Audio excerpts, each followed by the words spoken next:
하나님 말씀 사도행전 16장 13절 말씀, 신약성경 215쪽 안식일에 우리가 기도할 곳이 있을까 하여 문 밖 강가에 나가 거기 앉아서 모인 여자들에게 말하는데, 두아디라시에 있는 자색 옷감 장사로서 하나님을 섬기는 루디아라 하는 한 여자가 말을 듣고 있을 때에 주께서 그 마음을 열어 바울의 말을 따르게 하신지라.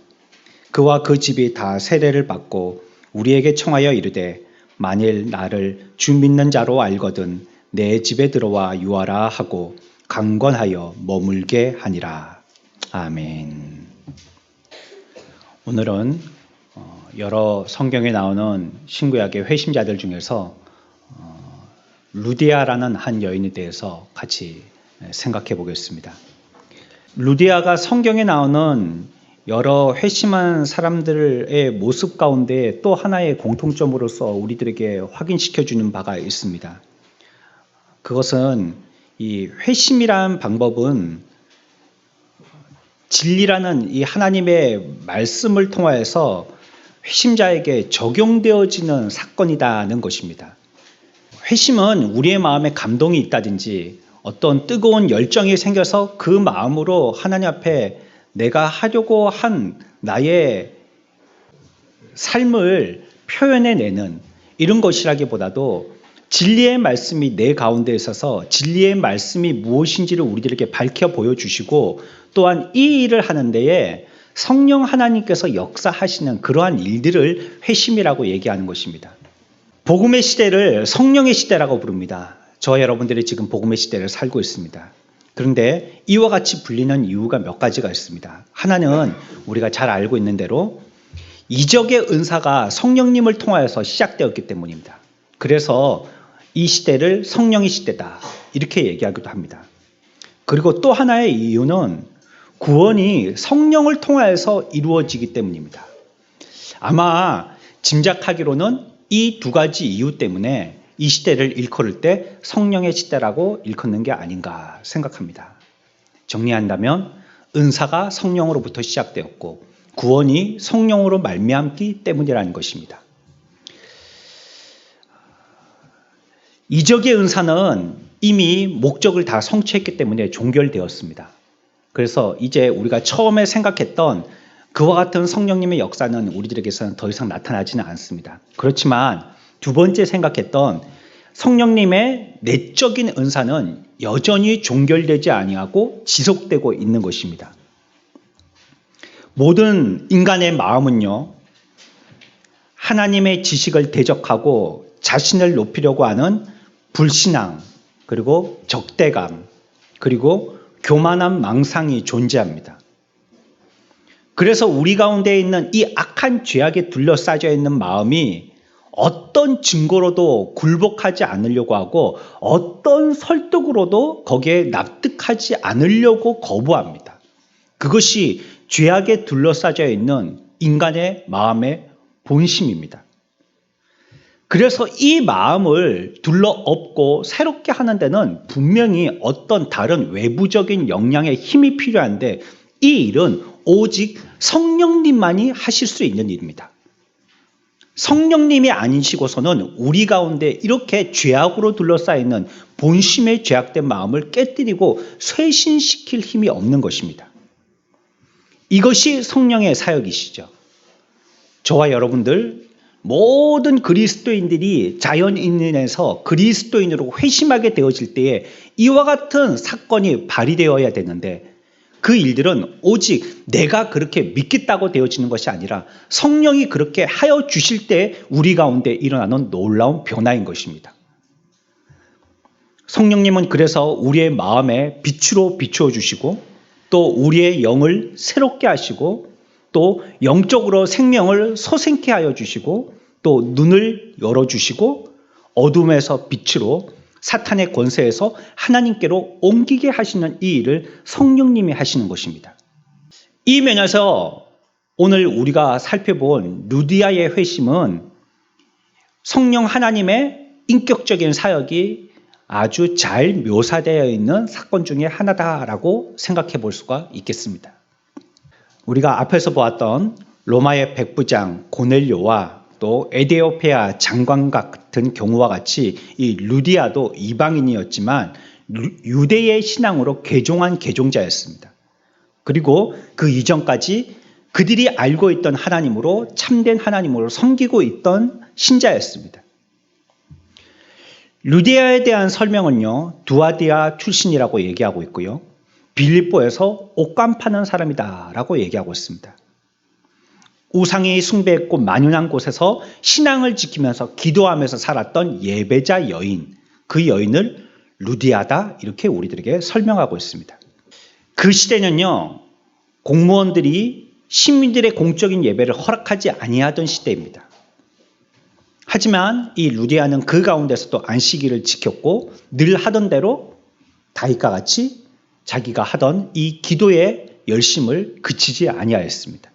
오늘 말씀해 보면 우리가 추측해 볼 수 있는 것은요, 루디아가 습관을 따라서요, 몇몇 여인들과 함께 강변에 모여 있습니다. 관련 사진을 찾아보니까 그 지역이 이제 관광지가 되어서 그리고 극장처럼 조성이 되어서 많은 사람들이 그곳에 관람을 하고 또 관광을 하고 사진을 찍고 가는 그런 장면들을 몇 가지 자료를 보았습니다. 하지만 아마 그때는 그와 같이 정비되어 있는 그런 곳은 아니었을 것입니다.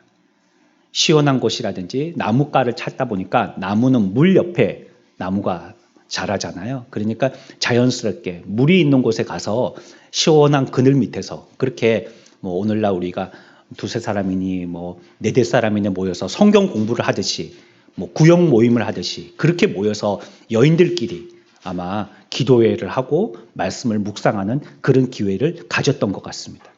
여기에 루디아가 해왔던 대로요. 평소에 해왔던 대로 매주 해왔던 대로 매일 해왔던 대로 거기에서 기도의 모임을 하고 있었습니다. 기도하고 말씀하고 이 청종하고 있는 이 매진하고 있는 이런 때에 말씀을 듣게 하셨다는 말씀, 오늘 우리가 또 한 번 귀 기울여야 하는 말씀입니다. 성령님이 물론 여러분들이 딴 생각하고 딴 행동할 때에도 역사하기도 하십니다. 그래서 정신 차리기 말이죠. 한 사람을 구원시키기 위해서 친구가 벼락을 옆에서 맞도록 하는 아주 놀라운 사건을 접하게 한다든지 주변에 자기의 가족을 넘어뜨려 가지고 깜짝 놀라게 해서라도 내가 허튼 짓을 못하고 주님께로 돌아오게 하는 이런 역사를 나타내 보이기도 하시지만 어느 때에는 이와 같이 우리가 평소와 하던 대로 똑같이 하나님 앞에 예배하고 기도하고 청종하며 매진해 나가는 이런 삶 가운데에서 성령 하나님께서 역사하신다는 사실 여러분들은 잘 기억하셔야 할 것입니다. 다시 한번 강조하지만요. 하나님의 능력이 나타날 때 그 시간이 기도의 시간이었다는 이 서로의 두 시간이 겹쳐지는 이 사건은요. 성경에서 한두 번 나온 사건이 아니라는 것. 또 한 가지 여러분들 기억하시기 바랍니다. 늘 깨어서 기도할 때에 그때 어떤 역사들이 일어난 이러한 장면들은 성경에서 많이 찾아볼 수 있습니다. 우리가 지난번에 사도행전 9장에서 살펴본 대로 바울이 회심할 때도요. 저가 기도하는 중이라 라고 성경은 설명하고 있고요.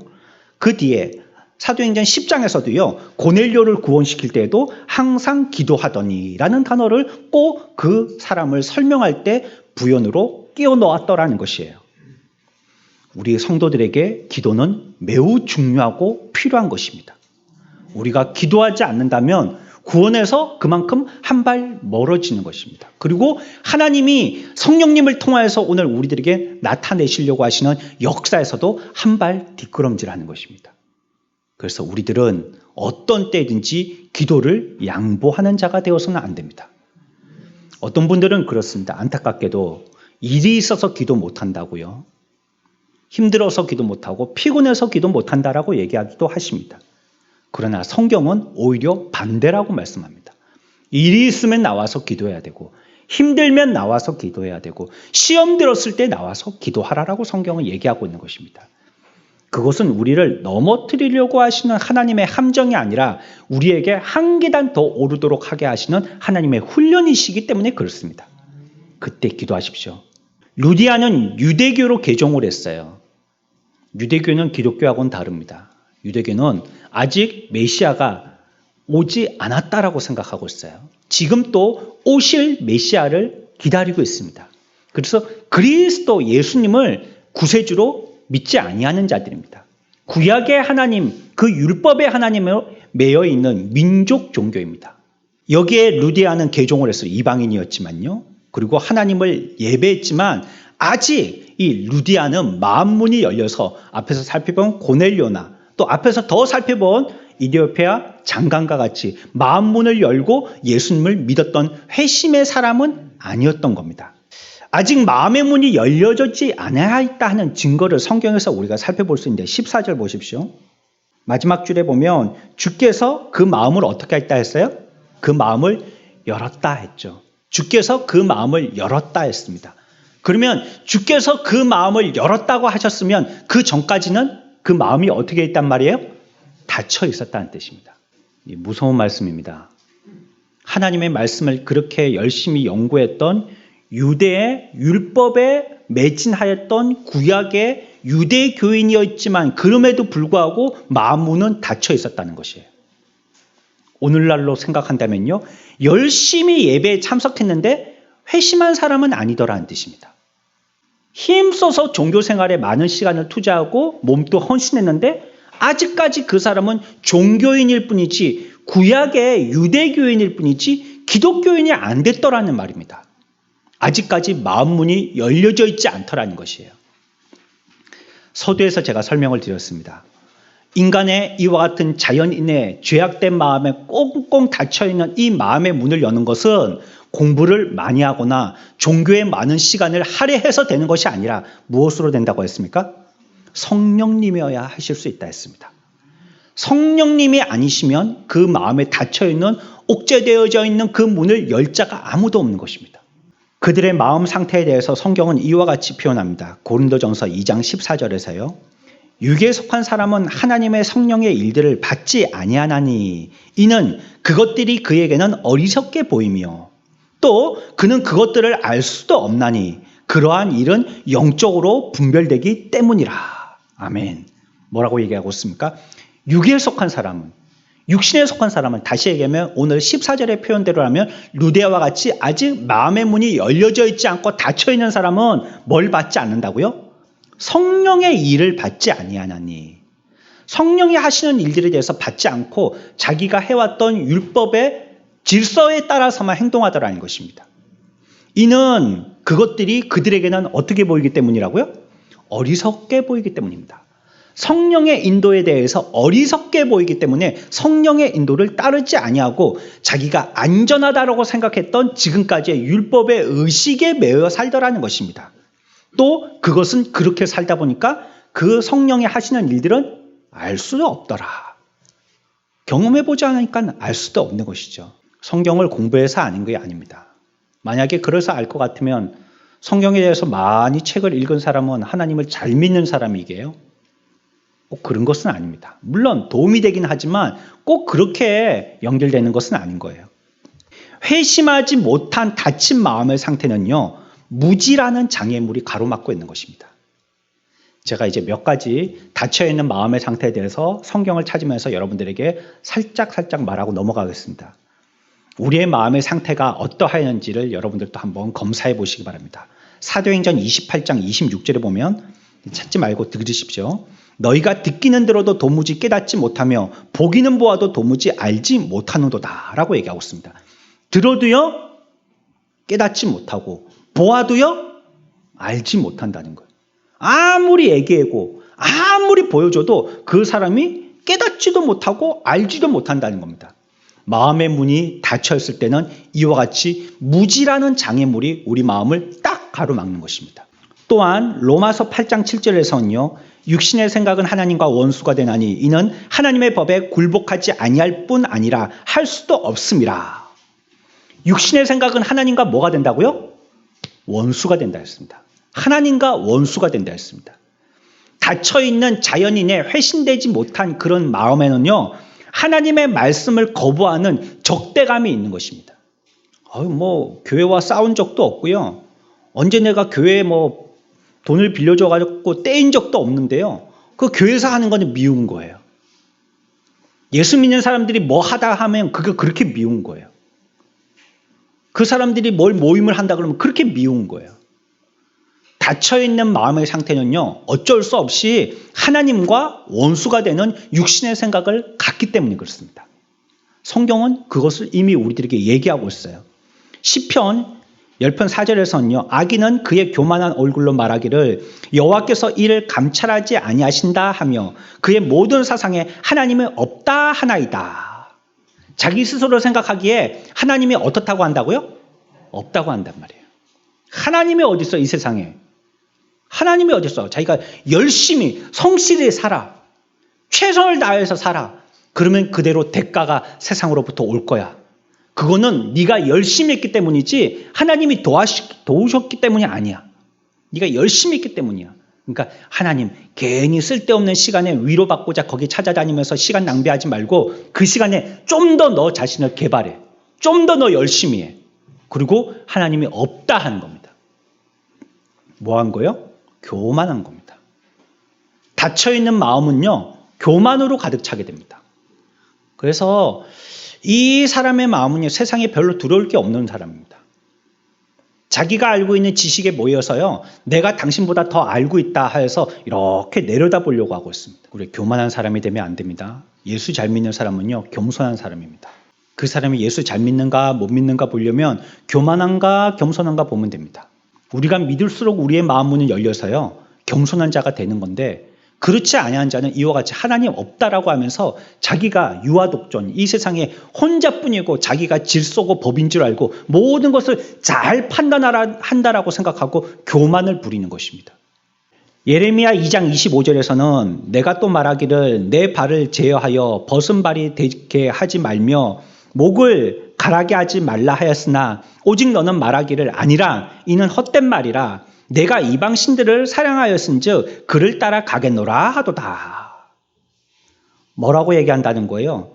잘못된 길로 가지 말라, 잘못하지 말라 얘기하지만 그 사람은 뭐라고 하냐면 나는 이제 소망이 없어요. 내 말을 아무도 들어주지 아니하고 내 주변에는 나의 친구가 없어요. 나의 동지가 없고요. 나는 점점 더 외로워져 가요. 자녀들은 떠나가고 부모님은 벌써 떠나가셨고 친구들은 나를 배신하고 아무도 나와 마음을 열고 얘기할 사람이 없어요. 나는 이제 옛날에 내가 즐겨했던 세상으로 돌아갈 거예요. 세상 신으로 돌아갈 거예요. 나를 믿고 나를 의지하는 예전의 원래 모습으로 돌아갈 거예요. 이렇게 하는 사람들이 있더라는 겁니다. 마음의 문이 닫혀있는 사람들은요. 이와 같이 낙담하고 절망의 장애물에 가라막히게 됩니다. 그래서 회심되지 아니하고 성령으로 깨트려져 있지 않은 사람들은 계속해서 좌절합니다. 계속해서 낭망합니다. 낙담합니다. 넘어집니다. 요한복음 5장 40절에서는 그러나 너희가 영생을 얻기 위하여 내게 오기를 원하지 아니하는도다.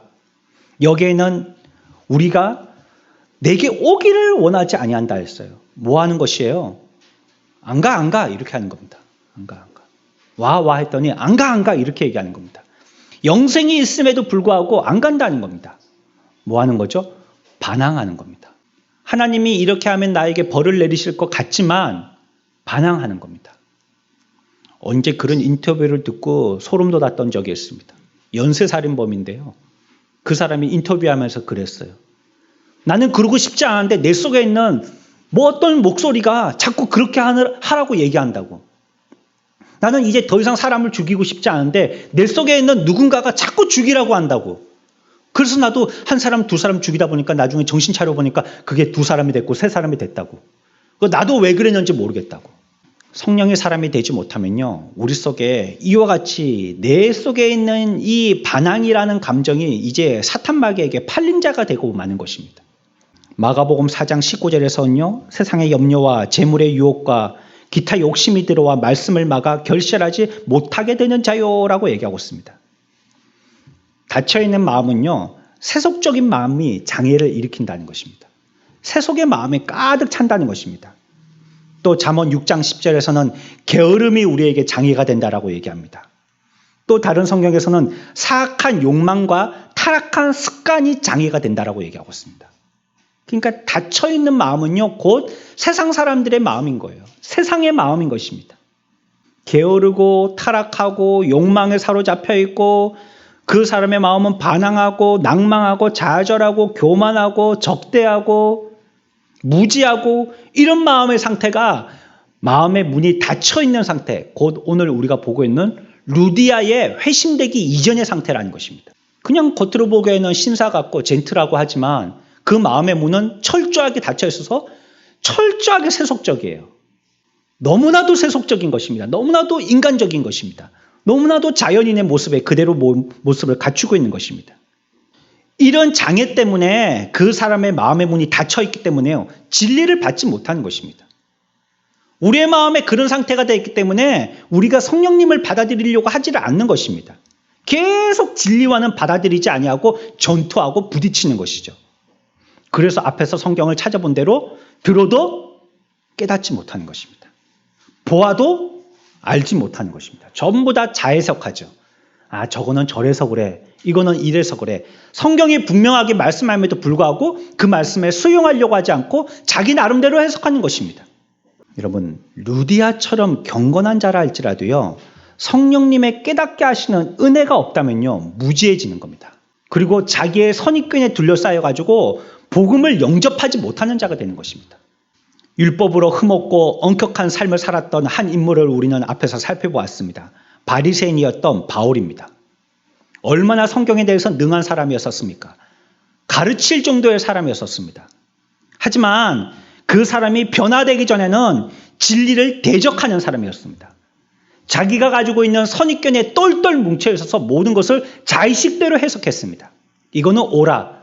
그러니까 사람 잡으러 다니면서 죽여도 나는 옳은 걸 하는 거야. 이렇게 자기를 이해했어요. 루디아도 마찬가지였습니다.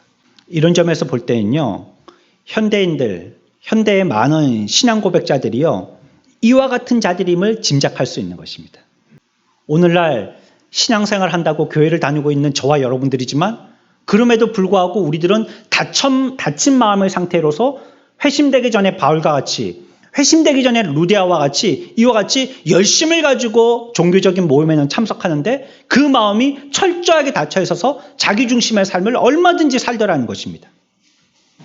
스스로 판단하고 양심적이고 경건한 삶을 살지만요, 그들 역시 무지에 빠져 있고요, 불신앙적이고요, 강력한 편견에 차 있는 사람인 것입니다.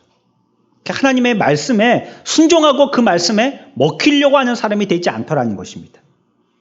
루디아와 같은 여인이 진리의 말씀을 수용하였는데도 불구하고 성령님의 역사하심이 필요하다면 전적으로 불경하고 신앙에 대해서 무관심한 사람들은 하나님의 더 큰 섭리가 얼마나 필요하겠습니까? 배우는 자라 할지라도 그 사람에게 이와 같이 성령님의 역사가 필요하다면 혹시 배우지 못한 자라면 성령님의 역사는 얼마나 필요하겠냐는 것이에요. 오늘날 코로나 때문에 많은 사람들이 움츠려 있고 두려워하고 겁내고 있죠. 어디 한 발짝이라도 떼어서 나갈 만한 데가 있습니까? 코로나를 우리한테 예고해 주지 않습니다. 재난 문자라고 우리들에게 보내주는 것은요, 이미 지나간 사건을 얘기해 주는 겁니다. 예고가 아니고요, 지나가는 거예요. 재방송해 주는 겁니다.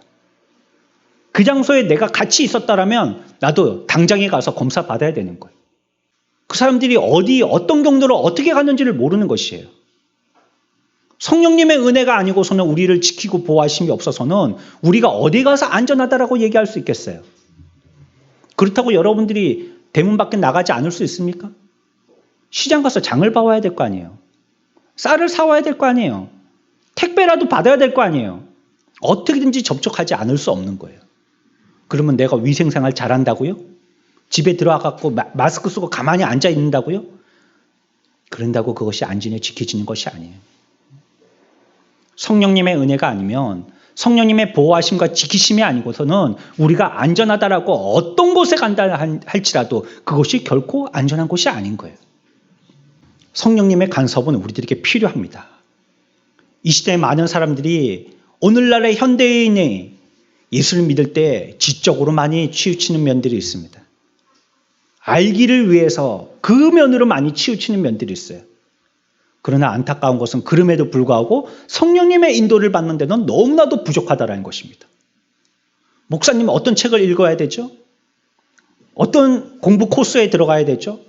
거기 가서 공부하고 그 책을 계속 잡고는 있는데 성령님의 인도를 받기를 애쓰는 사람은 잘 없더라는 거예요. 어떻게 하면 성령님의 인도를 받을 수 있죠? 이런 질문들은 잘 하지 않더라는 거예요. 그리고 이미 말해 주었음에도 불구하고 그렇게 잘 따르는 사람은 없더라는 거예요. 여전히 닫혀있는 마음으로 자기 중심적인 삶을 살더라는 것입니다. 이게 예수 믿는 거야. 자기 나름대로의 정의를 이미 확립해 놨어요. 더 이상 하지 않으려고 하는 겁니다. 더 이상 희생도, 더 이상 헌신도, 더 이상의 말씀도 나는 벅차기 때문에 받아들이려고 하지 않는 것입니다. 루디아의 회심의 특징을 살펴보면요. 어떤 이적적인 요소도 동반하고 있지 않는 이런 점을 발견합니다. 뭐 어떤 이적이 있었습니까, 여기?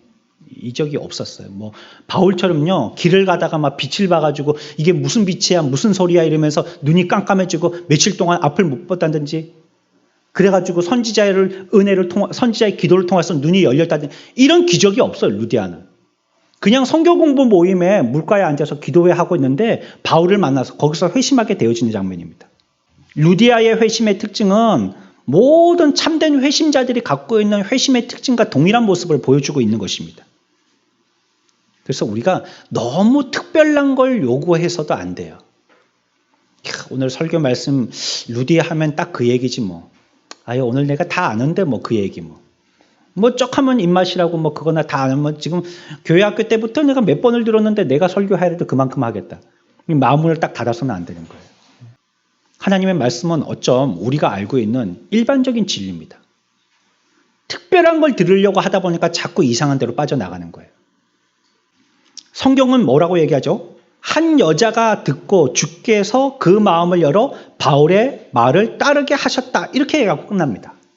뭐 다른 말씀 없어요. 그냥 그 여자가 마음을 열어서 바울의 말을 따르게 되었다. 이러고 끝나버립니다. 이게 루디아의 회심 사건입니다.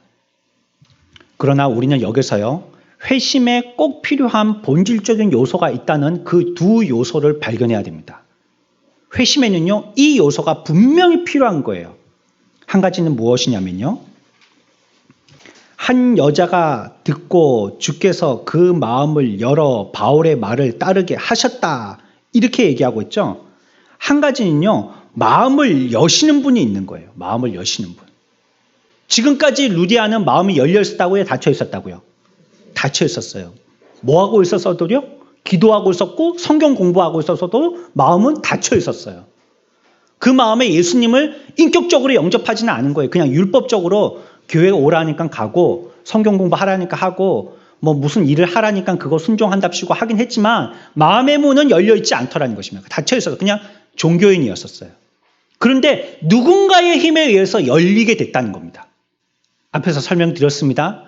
열기 전의 마음은 우리의 마음의 상태가 어떻는지 그 여러 종류의 마음으로 우리들은 철저하게 자기를 보호하고 열려지지 아니하는 그런 마음으로 있었다고 얘기했어요.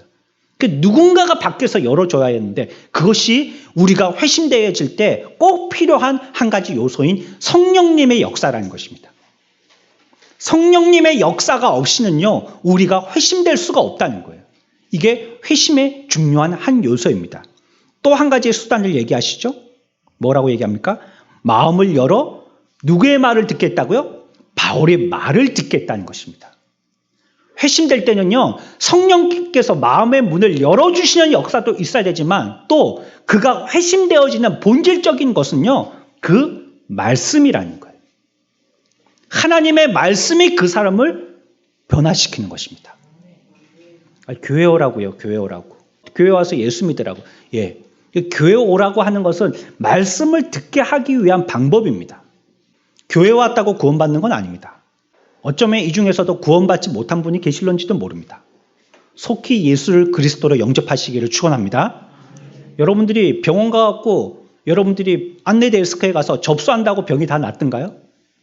내가 어디가 아파서 병원에 왔다고 그 안내하시는 분에게 얘기했다고 병이 다 낫던가요? 아니요. 가서 진료받아야 돼요. 말씀으로 진료받아야 돼요. 어떨 때는 의사가 굉장히 독한 약을 먹으라 할 때가 있습니다. 그거 먹기 싫어도 먹어야 돼요. 그럴 때 병 낫는 겁니다. 어떨 때는요. 너무 심해졌으니까 당장 입원하라고 할 때 있습니다. 40살 제쳐놓고 입원해야 됩니다. 지금까지 열심히 벌려놨던 일 다 내려놓고 입원해야 됩니다. 그리고 환자복 입고 누워 있어야 됩니다. 어쩔 때는요, 이거는 더 이상 지체할 일이 아니라고 당장 오늘이라도 긴급 수술하자고 하면 그냥 수술대에 누워서 배를 찢어야 됩니다. 그래야 겨우 목숨 조금 연명할 수 있습니다. 어떤 사람들은 교회 와서 교회 문턱만 밟으면 다 구원받는 줄 알고 있습니다. 교회만 와서 옆에 있는 사람들하고 같이 노래하고 옆에 있는 사람들하고 같이 기도하고 옆에 있는 사람들하고 예배하고 돌아가면 다 구원받은 줄 알고 있습니다. 변화받고 회심되려면요, 성령님의 역사가 있어야 되고 하나님의 말씀이 그 사람을 변화시켜야 되지 왔다고 되는 것이 아닙니다. 루디아 마음에 직접적으로 역사하시는 성령의 역사가 있었던 것입니다. 루디아 마음을 열어준 것은요, 표현은 바울이 말했다라고 얘기하고 있지만 바울이 아닙니다. 진리를 전파한 것은 바울이 아니에요. 바울은 다만 설교를 했을 뿐이죠. 직접적으로 그 삶의 변화를 일으킨 것은 진리의 복음 말씀 자체였다고 고린도전서 3장 6절에서 얘기합니다. 나는 심었고 아볼로는 물을 주었을 때 오직 하나님께서 자라나게 하셨나니 그런즉 심는 이나 물 주는 이는 아무것도 아니로되 오직 자라게 하시는 이는 하나님뿐이라. 아멘. 우리를 변화시켜서 회심시키는 역사를 이루시는 것은 그 말을 전한 사람이 아니라 하나님이시다라고 얘기하는 것입니다. 말씀 자체가 그 사람을 변화시키는 거지 그 사람이 변화시키는 게 아닙니다. 목사가 설교한다고 내가 변화시킨 게 아닙니다. 성령 하나님께서 역사하셔야지만 되는 것입니다. 내가 복음을 전해서 그 사람이 나 따라서 교회에 왔어요. 내가 이 사람을 전도했습니까? 성령 하나님이 이끄신 것입니다. 마음의 문을 열어주시는 것은 오직 하나님 한 분뿐이시다라고 성경은 얘기하고 있습니다. 진리의 빛을 알도록 지각을 열어주시고 확증하도록 양심을 열어주시고 마음을 열어주시는 이 일이 성령 하나님 한 분의 역사를 통해서 일어나는 것입니다. 그 성령님은 우리 가운데서 무슨 역사를 하십니까? 그러면 본질적으로 내 마음의 변화를 일으키는 회심의 또 한 가지 수단은 진리의 말씀인데 그러면 성령은 무슨 역할을 하시냐는 거예요. 마음의 문을 열어주신다고 그랬죠. 마음의 문을 열어서 뭘 하시죠? 마음의 문을 열어서요, 성경을 열어 풀어주시는 거예요. 성경의 말씀을. 무슨 말씀인지 깨닫도록 하신다는 겁니다. 하나님의 말씀이 믿어지도록 하려면 성경의 말씀을 들어야 되는데 믿음은 들음에서 나니까요. 들어야 되는데 들으면 뭐예요? 그거 알지 못하겠는데. 예전부터 또 들었던 그 말씀이에요. 하나 깨닫는 부분이 있어야 되는 거예요. 근데 그 깨닫는 걸 누가 하신다고요? 그걸 성령께서 하시는 겁니다. 똑같은 말씀을 들었지만 그때는 그냥 물 흘러가듯이 흘려보냈는데 오늘 들으니까 깨달아지더라는 거예요. 그게. 그게 그 말씀이구나. 오늘 그게 깨달아지더라는 거예요. 그게 성령이 하시는 역사입니다. 또 앞에서 얘기한 대로 마음 문을 열어주시는 겁니다. 성령은 마음 문을 열고 하나님의 말씀을 깨닫도록 하시는 그 일을 하시는 겁니다. 그게 성령이 하시는 일입니다. 하지만 우리가 다시 한번 분명히 기억할 것이 있습니다. 성령님께서 마음의 문을 열어주신다고 했어요. 그것이 말씀 자체의 효과를 대신하지는 못하는 거예요. 성령이 마음 문을 열어주셨어요. 그러면 이제 말씀이 없어도 그 사람이 회심할 수 있느냐? 그런 건 아니라는 겁니다. 성령이 마음 문을 열어주셨으면 말씀을 통하여서 그 말씀을 알고 말씀대로 내 마음의 문이 활짝 열려져서 죄를 토로하고 구원받는 자가 돼야지 그제서야 회심한 자가 되는 것입니다. 그러니까 말씀은 말씀 자체로서의 역할이 분명하게 있는 것입니다. 성령으로만 다 끝나는 것이 아닌 거예요. 루디아의 마음을 열어주신 분은 주님이신데 그렇게 하신 이유가요, 그 마음을 열어서 말씀을 따르도록 하기 위해서라고 성경은 얘기하고 있어요. 말씀을 따르도록 하기 위해서 마음을 열어주셨다는 거예요. 그럼 마음을 열어주셔서 말씀을 따르게 하신 것입니다. 그러니까 위대한 변화라는 것은요, 이 말씀이 포함하고 있는 이 진리를 통해서 나타나는 것입니다. 말씀으로 역사하시는 것이에요.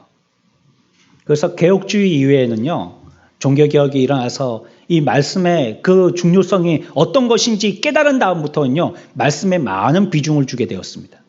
오늘날 또 예배한다 하면 보통 가서 예배 말씀을 듣는 것으로 이해하는 것입니다. 다른 여러 가지의 순서들이 있지만은 그것보다도 말씀의 시간을 많이 할애하는 것이 그 때문인 것입니다.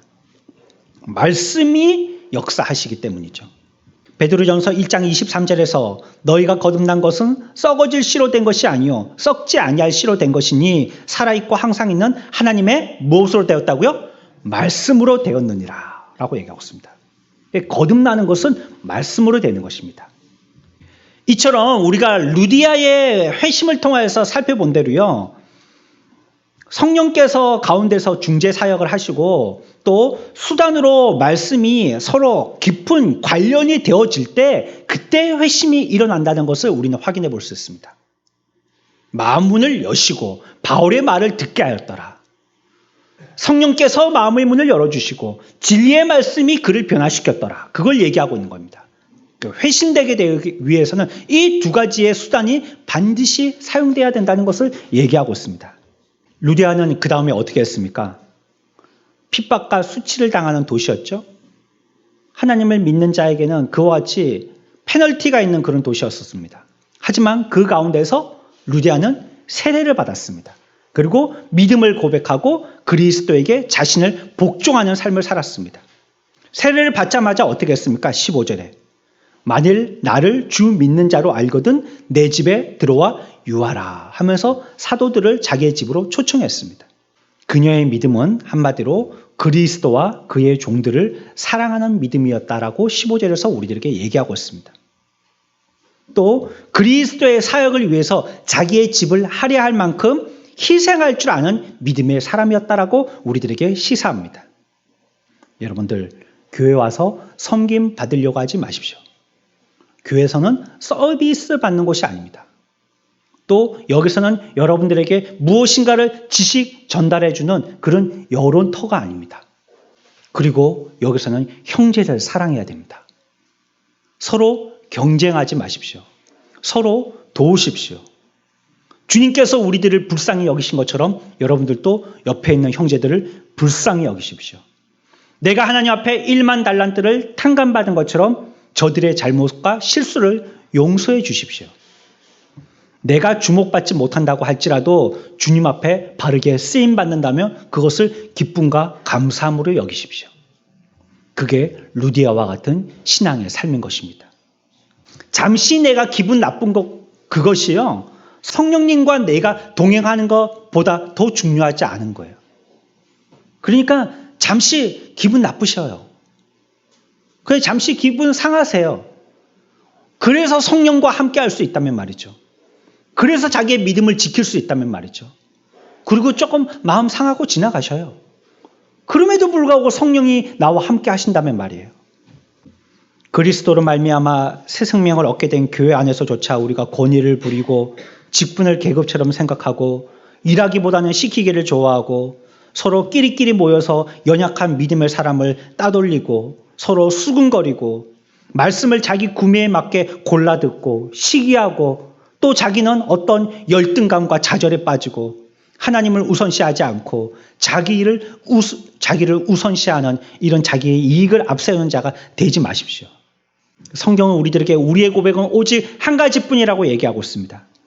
시편 84편 10절에 주의 궁정에서의 한날이 다른 곳에서의 첫날보다 나은즉 악인의 장막에 사는 것보다 내 하나님의 성전 문지기로 있는 것이 좋사오니 라고 얘기하고 있습니다. 이것이 저와 여러분들의 고백이 되기를 축원합니다. 우리는요 주님의 집에서 그냥 문지기로 있는 것도 감사할 뿐인 것입니다. 상전으로 모심을 받지 않다 할지라도 이 집에서 우리를 문지기로도 우리를 받아주신 그 초대에 우리는 감사할 뿐인 것입니다. 결론을 맺겠습니다. 루디아 사건은 우리들에게 몇 가지 실제적인 교훈을 줍니다. 우선은요, 하나님께서는요, 교회 안에 있는 신실한 자들을 교훈하는 데 관심이 있으시다는 겁니다. 루디가 구원받을 때에 유대의 종교 가운데 있었던 사람이었습니다. 하나님의 말씀 가운데 있었던 사람이라는 뜻입니다. 오늘날 또 하나님의 관심은 교회 안에 있는 사람들입니다. 하나님의 백성 될 자들입니다. 그들이 얼마나 더 신실한 자가 될 것인가, 그들을 교훈하시기를 기뻐하신다는 것입니다. 열심히 주의를 생명처럼 지키고요. 모이기를 힘쓰십시오. 혹시 형편이 안 된다면 있는 곳에서라도 여러분들이 예배를 후퇴하지 마십시오. 그리고 주님께서 배우고 일할 수 있는 기회를 주실 때 그거 마다하지 마십시오. 말씀 가운데 있는 것이 중요한 겁니다. 교회를 떠나지 말고 어떤 일도 교회 안에서, 신앙생활 안에서 해결하십시오. 참 안 좋은 케이스는요, 자기의 문제가 해결되지 아니할 때 교회 밖으로 나가서 해결하려고 한다는 것입니다. 어디에 가서 어떻게 해보면 될까 싶어서, 어디 가서 뭐 다른 사람을 통하면 될까 싶어서 하나님 앞에 나와서 교회 안에서 해결하려고 하지 않고 교회 밖에서 해결하려고 한다는 것입니다. 많은 경우에 그런 사람이 자기의 신앙도 실패하고 그 일도 잘못되는 것을 많이 봅니다. 여러분들에게 혹시 어떤 경험을 보지 못한 난감한 상황에 직면하게 된다면 그때 교회 안에서 해결하십시오. 신앙 안에서 해결하십시오. 루디아는 그래서 회심할 수 있는 기회를 얻었던 것입니다. 구약의 율법 가운데 매여 있었지만 그럼에도 불구하고 유대 종교에 그래도 하나님의 말씀을 붙들고 있었기 때문에 하나님이 관심 있는 교회의 말씀 가운데 있는 그 사람들에 대한 하나님의 관심이 루디아에게도 나뉘어질 수가 있었던 것입니다. 두 번째 우리가 생각할 교훈은요, 종교적으로 의식하고 종교 생활에 준수하고 성실히 살아가는 사람이라 할지라도 우리에게는 영적인 변화가 필요하다는 것입니다. 오랜 세월 교회 생활만큼 나는 변화되지 못하고 있다는 것은 저와 여러분들의 고백입니다. 오랫동안 신앙생활을 했는데 변화가 언제부터 멈췄는지 멈춰버렸어요. 내게 생명이 있다면 어린아이와 같이 자라는 것이 건강한 것이고 당연한 것인데 언제부턴가 내게 생명이 있고 예수 그리스도가 내 가운데 계시다고 하면서도 불구하고 나는 성장이 멈춘 자가 되었어요. 언제부턴지 자라지 않는 자가 됐어요. 나이는 10살, 20살인데 내 신앙은 여전히 5살이에요. 병이 난 것입니다. 그러한 자라 할지라도 루디아에게 성령이 역사하셨던 것처럼 우리들에게도 변화가 필요한 것입니다. 세 번째 우리가 기억할 교훈은요, 영적으로 진보되기 위해서는요 반드시 기도가 필수적이라는 것이에요. 그 사람이 신앙의 성장을 원하는데 기도하지 아니한다, 살고 싶은데 숨쉬지 않는다는 말과 같습니다. 내가 하나님을 잘 믿고 싶은데 기도는 안 한다, 내가 살아있고 싶은데 숨쉬고 싶지 않다, 이런 말인 것입니다. 신앙의 진보를 이루기 위해서는 반드시 기도가 필수적인 것입니다. 요즘 우리는 시편 147편 9절을 통해서 심야기도 때요, 우는 까마귀 새끼에게 먹이를 주시는도다라는 말씀을 통해서 기도에 대한 놀라운 사실을 몇 가지 발견하였습니다. 우리는 하나님의 형상으로 지음받은 존재라는 사실인 것. 우리는 그만큼 존엄한 존재라는 사실입니다. 그래서 이런 존엄한 우리들에 대해서 하나님은 귀 기울이시고 우리의 기도를 들으신다는 것입니다.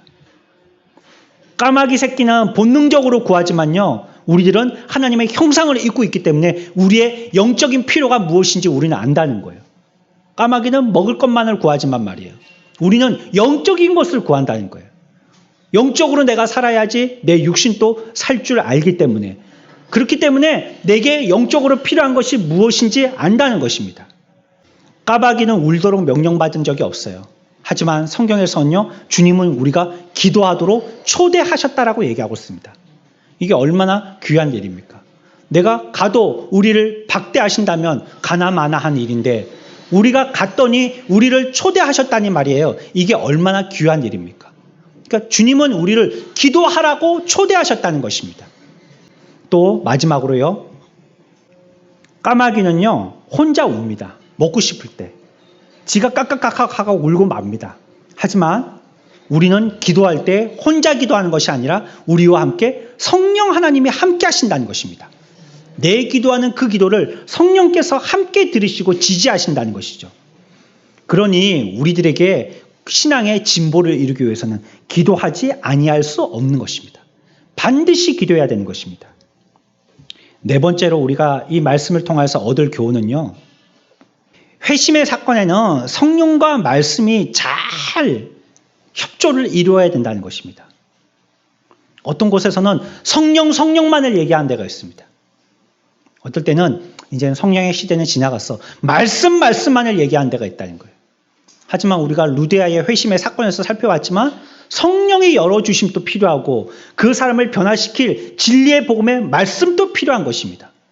이 두 가지가 균형을 잘 이루어야 하는 것입니다. 모든 것을 내 마음대로 하고 이거 하나님께서 하게 하셨다고.